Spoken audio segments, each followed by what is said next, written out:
We have our answered prayer sa umagang ito, mga kapatid. But we stand here, hallelujah, present in the eyes of the Lord. So we can sit down, mga kapatid. Sabayan natin ang ating mga katabi. Amen. Naranasan ba natin, mga kapatid, na tahimik ang Diyos sa ating mga buhay, mga kapatid? Amen. Hallelujah. Malaya tayo makakaupo. And isa-isahin natin, mga kapatid, yung salitang hang on. Pag sinabing hang on, mga kapatid, sa Tagalog ay teka lang, sandali lang. Hallelujah. Ano bang letter? Saan letter nag-umpisa yung salitang hang on? Letter H. Isa-isahin natin yung acronym ng mga kapatid. Hallelujah. Dahil ito, mga kapatid, gusto ko lang i-share na nangusap po sa akin ng ating Panginoon na hindi po dapat ito yung aking i-share sa inyo sa umagang ito, but then God revealed a message to me. I was so inspired, mga kapatid, sa mga pagpapalang nakikita ko sa bawat isa sa ating mga kapatid. Kaya nais kong i-share itong mensahe na to inspire every one of us. Amen. Letter H stands for hold on to God's faithfulness. Amen. Kung merong isang naging tapat sa ating buhay, mga kapatid, ayon ay ang ating Panginoon. Amen. Wala tayong ibang pinangahawakan sa umagang ito, kundi ang katapatang nararanasan natin mula sa ating Panginoon. Tayo po ba'y naniwala? Sa binasa nga natin kanina, mga kapatid, hindi daw tumarating yung mga pagsubok na hindi natin nakakaya, mga kapatid. There are times sa ating buhay na tinatanong natin, bakit natin ito nararanasan? Kaya, hindi ko naman ito kaya, bakit binigay sa atin ang ating Panginoon? But at the end of it, mga kapatid, di ba? Yung question mo dati sa Panginoon, bakit ako? Ngayon, naging, Lord, salamat at ako yung nakaranas.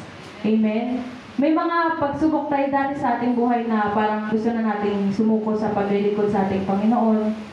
Pero ngayon, nandito tayo, mga kapatid. Despite ng mga pagsubok na naging matatag tayo sa harapan ng ating Panginoon. Palakpakan niyo natin ang ating Diyos, mga kapatid. Dahil sa katapatan ng ating Diyos, tayo ay naririto. Hallelujah. Sabi nga dito, datapat-tapat ang ating Diyos. Hindi natin masusumpungan ng ating Panginoon ay lumiban sa kanyang mga pangako. Amen? Marami tayong mga pangakong naririnig, pero ang pangako ng ating Diyos ay ang siyang tapat.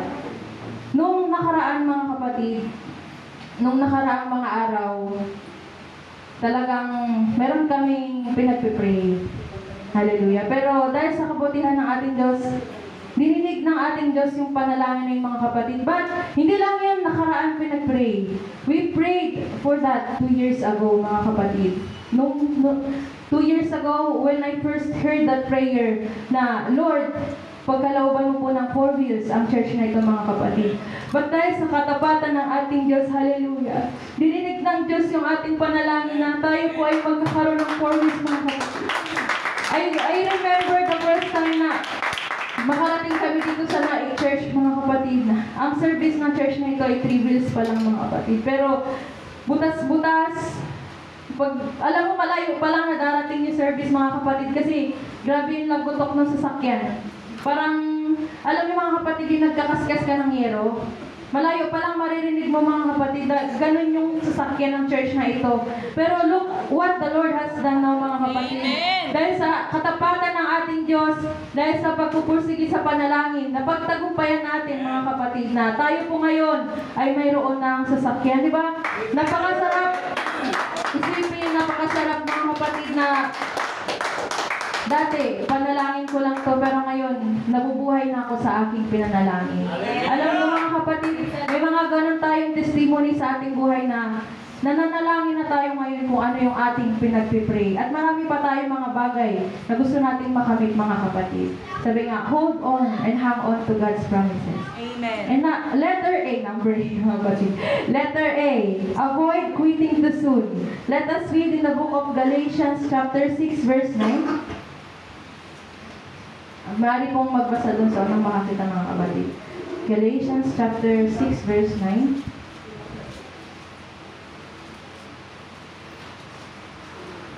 Galatians chapter 6, verse 9. At huwag tayong mamabawit sa paggawa ng mabuti, sapagkat gagana tayo kung hindi tayo mga hihinabot. Praise the Lord. Maraming salamat po. Napakagandang verse mga kapatid. Huwag tayong magsisipagod. Huwag tayong mapagod. Amen. Huwag tayong mapagod gawin kung ano yung nararapat para sa ating Panginoon. Dahil tayo po yung aani ng mga bagay. Welcome back po sa Street Chat. Praise the Lord. Di ba? Tayo po yung aani ng mga bagay na ating pinagpapaguran mga kapatid. Sino po dito yung nakaranas maging magsasaka? Ito po kasi naranasan. Ayan mga kapatid, di ba? In due time, or before na kayo ay nag-ani, nagpapagod kayo magtanim, di ba? Sabi nga na isang awit, magtanim ay bibiro. Kahit manood kayo ng mga video ng nagtatanim mga kapatid, hindi siya madali. Madali na siya panoorin, pero kapag ikaw nandun sa sitwasyon, parang hindi, no? Kasi lulubog yung paa mo dun sa putik, mga kapatid. Nagpapagod yung ating mga magsasaka. Pero pagdating ng reaping time, mga kapatid, masaya sila. Kasi marami silang naaani, which is yung pinagpaguran nilang itanim, mga kapatid. Ganon din tayo sa ating Diyos. Kung ano yung ginagawa natin dito sa bawat linggo, bawat araw, kung ano yung tinatanim natin sa ating Panginoon, inaani natin yan, mga kapatid. Alam ko na lahat ng mga tinanim natin dati ay inaanin na natin ngayon. Amen? Hallelujah. Hindi lang ito financially mga kapatid, kundi para sa ating mga kaluluwa. Yung mga pinagpipray natin na kaluluwa dati, alam ko na inaanin na natin sila ngayon mga kapatid. Nadadala na natin sila sa harapan ng ating Panginoon. And what else? Yung mga pinagpipray natin na trabaho, amen. Pinagkakaloob din yan ng ating Panginoon. Dahil tayo ay nagpagal sa gawain ng Diyos nang walang pagrereklamo. Hindi ba tayo nagrereklamo mga kapatid? Amen. Amen. Praise God. Walang pagrereklamo. Kasi kapag nagreklamo ka, parang hindi na worth it yung di ba, paghihirap mo kasi reklamo ka ng reklamo. Ang isang manggagawa na gumagawa sa ubasan ng ating Panginoon nang walang pagdadalawang sabi ay masasabi na ating Panginoon na nagpapagal talaga sa gawain. Amen. And next, 30 minutes lamang ito mga kapatid. Mabilis lang. Sabi dito, and nullify thoughts against God's integrity. Hallelujah. Ano ba pag sinabing integrity mga kapatid? Anong pumapasok sa isipan ninyo pag sinabing integrity? Doing the right thing, even no one sees it. Yan, praise God. Doing the right thing, even no one is looking or listening, mga kapatid. Huwag daw nating paghinalaan ang katapatan ng ating Panginoon. Naalala niyo po ba last Sunday na ang topic ng ating preacher ay about sa buhay niyo, mga kapatid? Diba? Nung siya ay binigyan ng maraming pagsubok ng ating Diyos, mga kapatid, siya ay nanatiling tapat sa ating Panginoon. Walang sino man sa atin, maski ako mga kapatid, na makakaya yung ganong pagsubok. Amen? Napakatibay po ng pananampalataya ni Job. Hindi siya, maybe, may part na nagreklamo sa mga kapatid. Pero nakita ng ating Diyos yung kanyang puso na siya ay nagpupuri pa rin sa ating Panginoon. Di ba rin napakaganda niyan sinabi, hubad ako lumabas sa bahay bata ng aking ina. Meaning, wala siyang ibang dalang kayamanan. In-acknowledge na ang Diyos ang nagbigay sa kanya ng mga kayamanan na yung mga kapatid. Eh di babalik niya din yan sa ating Panginoon. Wala siyang dadalhin, mga kapatid. Isa po yan sa way ni Job para papurihan ng ating Panginoon. Hallelujah. Dahil nung time na yung mga kapatid, di ba, yung kwento ni Job, hindi pa nga tapos yung isang reporter, mga kapatid, di ba? Next naman, may nag-report sa kanya na may nangyaring ganito, ganyan. Pero, anong ginawa ni Job, mga kapatid? Still, nagpuri pa rin siya sa ating Panginoon. Kaya, kung dumating man yung sunod-sunod na pagsubok sa ating buhay, mga kapatid, let's hold on unto God's promises. Mga kapatid, dahil may mga pagkakataon na sinusubok talaga tayo para, katulad nga ng binasa natin kanina, wala namang pagsubok na ibinibigay ang Diyos na hindi natin nakakayanan. Kasi not all the season ay masayang season ang ibibigay ng ating Panginoon. Merong season of trials, mga kapatid. Merong season ng pag-iyak. Di ba nasa book of Ecclesiastes yan? May season na tayo ay nakangiti. may season na tayo'y basag, mga kapatid. May season na tayo ay buo. May season na tayo'y wala. Ngunit may season na tayo'y pagpapalain ng ating Panginoon. Ganyan po kabuti at katapat ang ating Diyos. Kaya nga, hindi nagtanim si Job ng sama ng loob sa ating Diyos. Hindi nga sinisi ang ating Panginoon. Sapagkat alam niya na may kanya-kanyang panahon ng buhay, mga kapatid. Still, tinaas niya pa rin yung kanyang kamay at nagpuri sa ating Panginoon. Basahin natin sa Job chapter 2, verse 9 to 10. Pakabasa po ulit sa unang makakita, mga kapatid. Job chapter 2, verse 9 to 10. Verse 9. Nang magkagaya'y sinabi ng kanyang asawa sa kanya, na mamalagi ka pa ba sa iyong pagtatapat, itakin mo ang Diyos at namatay ka. Verse 10. Ngunit sinabi niya sa kanya, ikaw ay nagsasalita na gaya ng pagsasalita ng hangal na babae. Ano, tatanggap ba tayo ng mabuti sa kamay ng Diyos at hindi tayo tatanggap ng masama? Sa lahat ng ito ay hindi nagkasala si Job ng kanyang mga labi. Praise the Lord. Diba? Napakaganda, mga kapatid. Ang sabi ng Biblia, mga kapatid, hindi nagkasala si Job sa kanyang iniisip. Sabi ng kanya, di ba nililibak na siya ng kanyang asawa na mananatili ka pa bang tapat sa ating Panginoon? Kaya kung may ganun kayo sa inyong pamilya, mga kapatid, na alam nyo may mga pagsubok, pero meron sa inyo na nagsasabi na, uy, church ka pa, church ka pa, ang dami nyo pa rin namang ganito, ganyan. Huwag kayong makinig, mga kapatid, dahil bulong lang yun ang kaaway.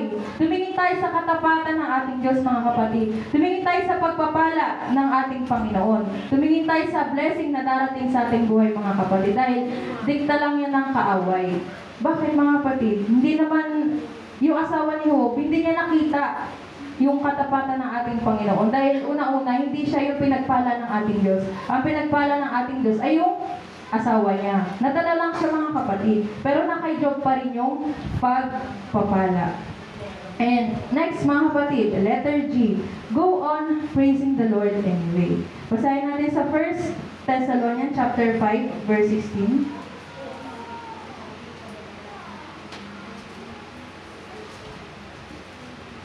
1 Thessalonians chapter 5, verse 16. 1 Thessalonians chapter 5, verse 16, mga gagalak kayong lagi. Praise God. Ano sabi ng mga kapatid? Mga gagalak kayong lagi. Rejoice evermore. Palagi daw dapat tayong magalak kahit na may mga pagsubok tayo sa ating buhay, mga kapatid. Hindi dapat natin napakita sa ating Panginoon na tayo'y nalulugmok. Sabi nga, rejoice evermore. Wala kasing mga kapatid na, walang kasing saya yung nasa presensya ka ng ating Panginoon, mga kapatid, na the more na binibigyan ka ng Diyos ng ating pagsubok, the more na lumalapit ka sa ating Panginoon, na the more na naging independent ka sa ating Diyos, mga kapatid. Diba, masaya ang magpuri sa ating Panginoon. Yung may mabigat kang problema, masarap kausap yung ating Diyos, mga kapatid. Hindi dapat na kapag may problema ka, doon ka tatalikod sa ating Panginoon, doon mawawala yung pakikipag-usap mo sa ating Diyos. Dapat, the more na sinusubok ka ng ating Panginoon, the more na lumalapit ka sa ating Diyos, mga kapatid. The more na nabibigatan yung iyong puso, the more na lalapit ka at mananalangin sa ating Panginoon. Sabi nga ng ating Diyos, the Lord is close to the broken-hearted, mga kapatid. Kung ang ating puso ay napipighati, lumapit lamang tayo sa ating Diyos dahil tayo, yung unang pakikinggan ng ating Panginoon. Eh sabi ng ating Diyos, mga kapatid, hindi lang sinabi ng ating Diyos is, the Lord is close to those who are joyful. Inuna ng ating Diyos yung mga nagkakaroon ng mabigat na nararamdaman, mga kapatid. The Lord is nigh to the broken hearted. And I do believe, mga kapatid, na walang broken hearted dito sa umaga ito, mga kapatid. Lahat tayo ay pinagpapala ng ating Diyos ng kaligayahan na nagmumula sa ating Panginoon, mga kapatid. Despite of what happened yesterday, sa mga nakaraang araw, mga kapatid, we are still here. We are happy praising the Lord. Hallelujah. And nakikita naman, mga kapatid, na tayo ay punong-puno ng pagpapala sa umagang ito. Kaya mga kapatid, ito, sorry to share myself, mga kapatid. Minsan, ito yung mahirap kasi mahirap bumiti kapag walang kausap. Kaya, kailangan ay, mga kapatid, sabi nga, a merry heart makes a merry face, mga kapatid. Pero minsan, may mga pagkakataon na pag wala ka talagang kausap, mukhang masungit, mga kapatid. But gagawin ko ang lahat para ngumiti. Mangiti lang, mga kapatid. Dahil sabi nga ng ating Panginoon, nagre-reflect daw sa ating mukha. Kung tayo ay masaya sa ating Diyos, dapat maging masaya na daw yung ating pagmumukha, mga kapatid. Dahil tayo nga ay pumapasok sa UPC Church of Joy, mga kapatid. Minsan pag tignan ko yung mukha ko dun sa sa mga pictures, mga kapatid, bakit ganda yung mukha ko? Hindi kasi natatsyempohan, mga kapatid. Pero kahit na wala siguro kong kausap, dapat practice na ngumiti, mga kapatid. Ganon din sa inyo, mga kapatid. Hallelujah. Na-inspire ako kay Sister Bless na kahit saang anggulo, mga kapatid, nakangiti. Kahit siguro nakatalikod, mga kapatid, nakangiti si Sister Bless. I'm so much blessed by her, mga kapatid, dahil na lagi siyang nakangiti kahit na siguro meron siyang mga kalungkutan sa buhay. Nakangiti pa rin Sister Bless, mga kapatid. Ano pong pinaglihin niyo dyan, Sister Chat? Tawa-tawa po ba? Praise God. Palagpakan po natin ang ating Diyos, mga kapatid. Hallelujah. Tapos po tayo sa H-A-N-G, mga kapatid. Let's break down yung O-N. Hang on, mga kapatid. Nasa letter O na po tayo. Sabi dito, obey the word despite God's silence. Kahit na dumarating sa ating buhay na parang tahimik ang ating Diyos, mga kapatid, sige lang, tuloy lang, mga kapatid. Huwag tayong manghimagod sa pagsunod sa ating Diyos. Sabi nga sa John chapter 15 verse 7, mga kapatid. John chapter 15 verse 7. Kung kayo'y magsipanatili sa akin, at ang mga salita ko ay magsipanatili sa inyo, ay hingin niyo ang anumang ibigin at gagawin sa inyo, di ba? Kung tayo daw ay magsisipanatili sa ating Panginoon, mga kapatid, sabi nga ng Lord, your wish is my command. Nasabihan na kayo ng ganun, mga kapatid. Your wish is my command. Di ba, ang sarap sa ating no?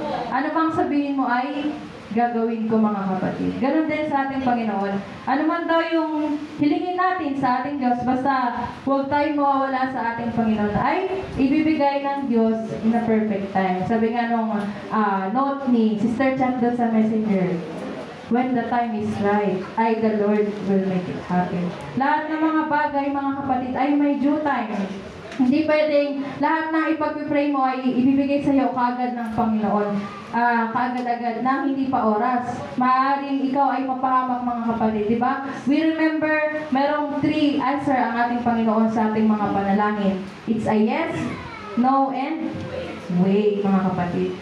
There's a beauty in waiting, mga kapatid. Merong kagandahan sa paghihintay. Katulad natin, mga kapatid, hinihintay natin ang pagbabalik ng ating Panginoon, mga kapatid. Lahat na naghihintay ay nagsasabing purihin ng Diyos. Purihin ng Diyos!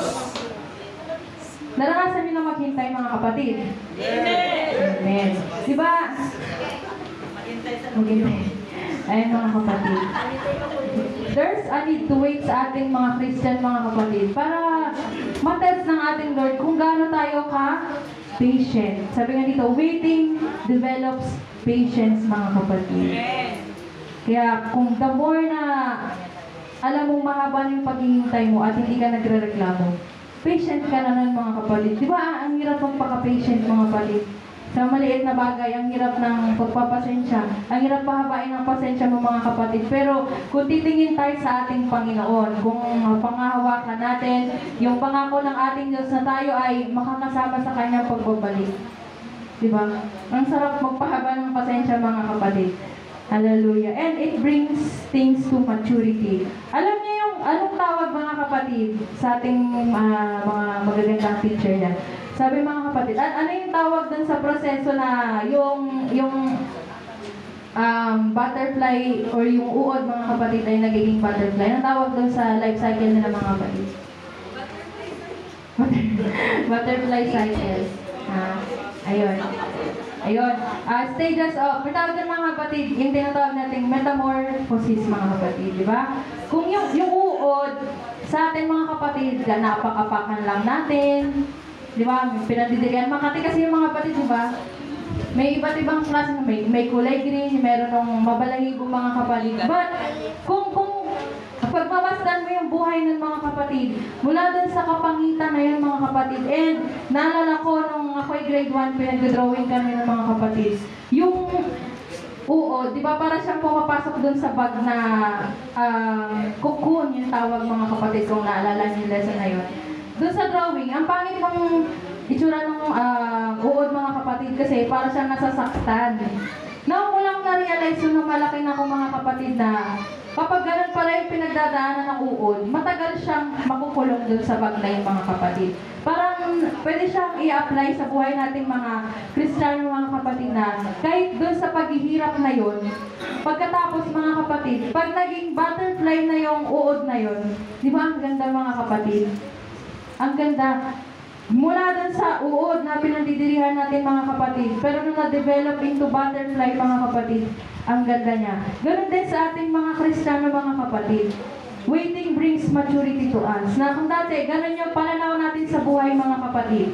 Pero at the end ng ating paghihintay, ay meron tayong magandang makikita. Amen? And waiting brings change mga kapatid. Hallelujah. Ito yung tinatawag natin sa insect metamorphosis. Ewan ko lang sa langaw mga kapatid. Kasi yung butterfly, yun lang yung maganda. Meron din kasing iba't ibang life cycle mga kapatid. Pero ang pinakamagandang example is yung life cycle ng butterfly. And sabi pa dito, waiting restores strength. Amen? Kung alam natin na babalikan tayo ng ating Diyos mga kapatid, parang naririnig niyo yung kalakasan natin, di ba? Na tayo sa isang buong linggong pagsubok natin, pagbalik natin dito sa church mga kapatid, lumalakas tayo, di ba? Lumalakas yung ating spiritual na pakiramdam mga kapatid. Bakit? Kasi may hinihintay tayong Panginoon, may hinihintay tayong Diyos mga kapatid. And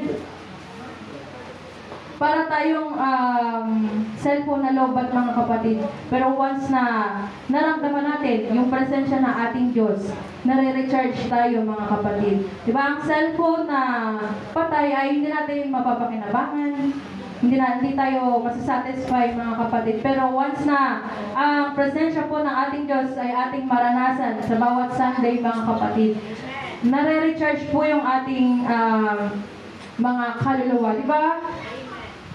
Lahat tayo, merong kanya-kanyang pagsubok mga kapatid. Pero once na we enter this church and we praise the Lord, nararamdaman natin yung presensya ng ating Panginoon. Di ba parang paglabas mo dyan, ibang kalakasan yung nararamdaman mo na bago ka mag-church, meron kang ganitong pinagdaanan. Pero after mong maranasan yung pagkilos ng ating Diyos mga kapatid, ibang kaligayahan na hindi mo mararamdaman kahit kanino man mga kapatid, kundi sa ating Panginoon lamang. Iba po kasi yung joy na nabibigay ng tao sa ating mga kapatid. Ibang-iba yung joy na nabibigay ng tao, ng kaibigan mo, ng kapatid mo, compare sa joy na binibigay ng ating Panginoon mga kapatid. Sabi nga sa isang awitin, the joy of the Lord is my strength. Ang kaligayahan sa Diyos mga kapatid ay ating kalakasan. Kaya tayo po ay magpakalakas sa ating Panginoon mga kapatid. Amen. Hallelujah. Let us wait, let us hayaan natin ang ating Panginoon na maging tahimik sa ating buhay mga kapatid. And sabi nga, di ba may isa pang ang quotation sabi, kapag ang teacher daw ay nagpapa-exam, is tahimik yung mga students mga kapatid. And tahimik din yung teacher. Ganun din sa ating Panginoon mga kapatid. When there are times of trials mga kapatid, tahimik ang ating Diyos. Why? It's because He is testing our faith mga kapatid. Yes. Hallelujah. Kaya, dun sa, sobrang blessed ko talaga mga kapatid, dun sa, nung binalita ko kasi sa akin ni Pastor mga kapatid, sorry to share this, nung binalita niya talaga yung sasakyan mga kapatid, mas lalo akong na-amaze sa ating Panginoon. Na, ganun pala yung ating Diyos, hindi agad-agad tumutugon. 2 years mga kapatid, hindi biro ang 2 years na paghihintay mga kapatid. Hindi ganun kadali maghintay ng 2 years. Halos sumuko na mga kapatid. And, what's more, there are rejections mga kapatid bago nakuha yung pagpapala na yun. Nakita ko sa mukha ni Pastor mga kapatid na noong time na first na ma-reject mga kapatid ay nakita ko yung panlulumo. And ganun sa ating mga kapatid, maybe there are rejections na mararanasan natin, but kung ibubuhos ng ating Diyos, handa ng ating Panginoon na ibuhos yung pagpapala. Kakaibang kasayahan, mga kapatid. Yung ating mararanasan, di ba? Pero talaga sa buhay na isang Kristiyano, there are rejections before blessing, mga kapatid. Tandaan natin yan. Kung may mga bagay na hindi niloob sa iyo ng ating Panginoon, tandaan mo, ang kapalit niyan, ang kasunod niyan ay pagpapala, mga kapatid. Kung malungkot ka, kung may pagkakataon sa iyong buhay, mga kapatid, na nag-no ang ating Panginoon, just hang on to God's promises, mga kapatid. Just wait unto God's yes. Hallelujah. And last, mga kapatid, letter N, never ever give up, mga kapatid. Sabi nga, salamat po. Maraming salamat po. Sabi nga in the book of Matthew chapter 24 verse 13, ang magtitiis hanggang sa wakas ay siyang maliligtas, mga kapatid. Kung ini-endure natin lahat, sabi nga ng ating Panginoon, di ba? Kung gusto nating sumunod sa ating Diyos, we must carry our trust and follow Him, mga kapatid. Hindi madali ang pagsunod sa ating Panginoon, lalo na kung tayo ay maraming pinagdadaanan. But, stand still lang, mga kapatid. Tumingin lang tayo sa ating Panginoon. Let's finish our race, mga kapatid, na nakatingin lang sa ating Diyos, mga kapatid. Sa ating buhay, there are a lot of obstacles, mga kapatid. Sino dito yung nakaranas na sa mga racing, ba tawag dito, mga kapatid, yung mga fun run? Hindi kasi ako sanay dyan, mga kapatid eh. Ano lang ako, ilang palampa. Mga kapatid. Sila nakaranas nung yung mga takbo, yung mga palaro sa school, mga kapatid. Di ba? May mga pagsubok yun, mga kapatid, bago ka makarating doon sa finish line. Ganon din sa ating mga Christian, mga kapatid. Kung tayo ay naghihintay sa ating Panginoon at ang aim natin is makatapos, hallelujah, or makarating doon sa makasama sa pagbabalik ng ating Panginoon, mga kapatid, ay matatawag tayong mga matatagumpay na Kristiyano, mga kapatid. Lahat nga ng victorious Christian, say praise the Lord. Praise the Lord! Hallelujah. Ngayon pa lamang tayo tagumpay na, mga kapatid. Hindi lang tayo isang taon na naglingkod sa ating Panginoon, pero never tayo biligo ng ating Diyos, mga kapatid. Kahit marami tayong mga distractions na nararanasan, kahit marami tayong rejections, mga kapatid. But yet, still, we are here and blessed, mga kapatid. Sabi nga, ang devotion kanina, we are blessed beyond measure, mga kapatid. Walang makasusukat sa pagpapalang ating nararanasan mula sa ating Panginoon, mga kapatid. Sino mag-aakala na yung mga natatamasa nating pagpapala ay mararanasan natin, mga kapatid? Kung hindi dahil tayo naghintay sa ating Panginoon, mga kapatid. Yung ating mga promotion, hallelujah, yung ating mga trabaho, mga kapatid, yung ating church, yung ating mga pinagpipray, mga kapatid. Diba? Yung mga bahay na pinagpipray natin, yung mga lupa. And sorry to share, mga kapatid, talagang doon sa Malailing Church, mga kapatid, na sobrang talaga akong nag-bless. Kasi, biruin mo, wala talagang, kung ako yung siguro na government official, mga kapatid, tapos, syempre, hindi man naglilingkod sa Panginoon, hindi siguro ako magbibigay ng lupa, mga kapatid. Siguro kung mag-election na kasi, kung hindi mag-election, mga kapatid, hindi ko maiisip magbigay ng lupa, mga kapatid. Pero dahil meron tayong Panginoon, mga kapatid, and nag-pray tayo na hipuin ng ating Diyos si Mayor, mga kapatid, ay nag-grant sila ng lupa dun sa ating daughter church, mga kapatid. Diba? Sobrang nakaka-bless, mga kapatid, kasi hindi na sila mangungupahan, mga kapatid. Once na-build yung church na yon, hindi na sila mangungupahan, mga kapatid. And daughter church natin yon, hallelujah. Nanalangin tayong lahat doon, mga kapatid, kaya pinagpala ang church na yon. And what else, mga kapatid? Mayroon tayong mga kapatiran na may mga karamdaman na pinagaling din po ng ating Panginoon because of our faith, mga kapatid. And so, this morning, mga kapatid, akin lang pong uulitin na ang ating Panginoon po sa kanyang katahimikan, mga kapatid, ay mayroong pagpapala. Kaya let's just hang on to God's promises, mga kapatid. Huwag tayong manghimagod, huwag tayong magsawang maglingkod sa ating Panginoon, mga kapatid. At trials, nandiyan lang yan, mga kapatid. Pero ang ating Panginoon, hallelujah, ay siyang nagbibigay sa atin ng kalakasan, mga kapatid. Hallelujah. Hindi po madali ang paghihintay, pero ang pagpapala ay mas malaki, mga kapatid, kung mahaba ang ating paghihintay sa ating Panginoon. And Meron tayong hinintay sa umaga ito mga kapatid na si Sister Chan. I do believe may pagpapala yan mga kapatid. Hallelujah. Maraming salamat po. Let's all stand and tayo po ay magkakaroon ng Sunday School offering mga kapatid. Hallelujah.